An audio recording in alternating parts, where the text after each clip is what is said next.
The weather is, in fact, changing, but in ways that the world needs to pay attention to.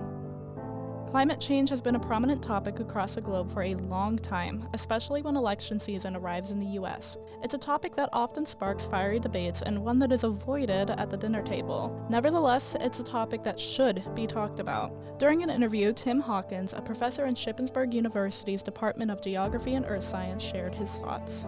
Climate change is obviously a really big topic in today's world, especially during this election season. Could you tell me a little bit about climate change and why you think it's so important for people to think and talk about?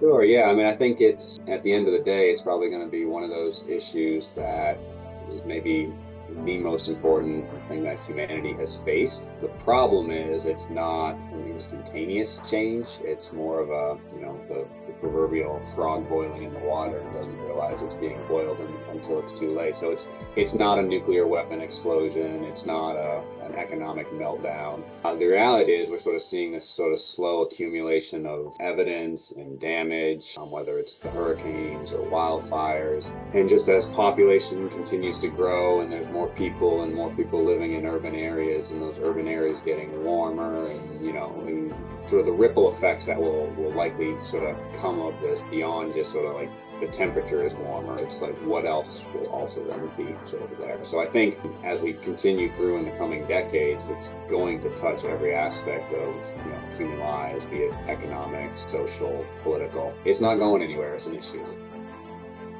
This point is further proven true when the effects that climate change has on weather are considered. More recent examples of this would be the two hurricanes, Hurricane Helene and Hurricane Milton, that devastated Florida and the Appalachian region in September.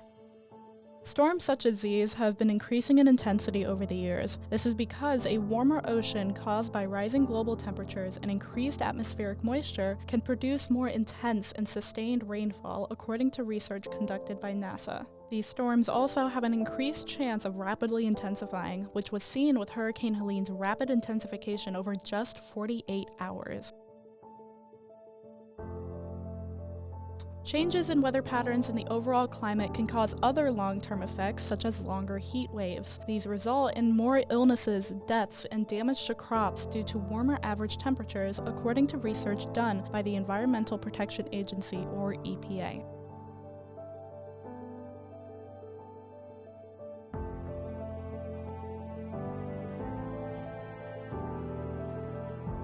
Additionally, dry regions around the world will likely become drier due to the changes ocean warming causes to the water cycle, according to research conducted by the Woods Hole Oceanographic Institution. These conditions increase the chances of longer droughts and more wildfire risks to the southwest.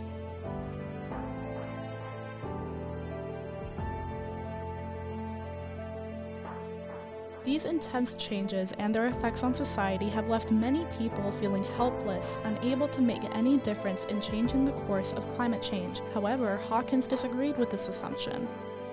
A lot of people feel helpless when it comes to climate change, and they feel like they can't do enough or help make a big difference. So what are some things that others or even students here at SHIP can do that would help make even a small difference? Small difference, there's a million things. Big difference, vote, vote, vote, vote, vote, vote, vote. I mean, that's really what this comes down to, because the reality is you can change all your light bulbs, you can drive whatever car you want, you can get rid of your car and ride a bike and walk all over the place. I mean, it really is, individual actions matter, and collectively individual attitudes change the culture, and the culture has absolutely changed on this over the decades. But ultimately, these are problems that need to be solved at the federal level and even the international level. And the only way that happens is through political leadership and legislation. So at the individual level, protests and individual actions and demanding that companies sell products in ways that are, sort of more environmentally conscious, all that stuff matters because it does change, but the change does need to occur at the national and international level. So this election is really important. Without getting into the politics, I think it's pretty obvious. I mean, one candidate denies the existence of climate change and the other has already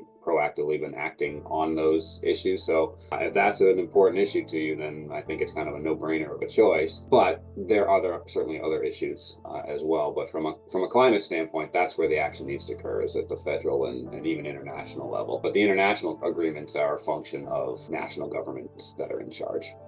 While climate change may be a topic that most prefer to avoid discussing, it is one that is nevertheless not only worth talking about, but taking action upon. This has been Lydia Elmy with The Slate, now signing off.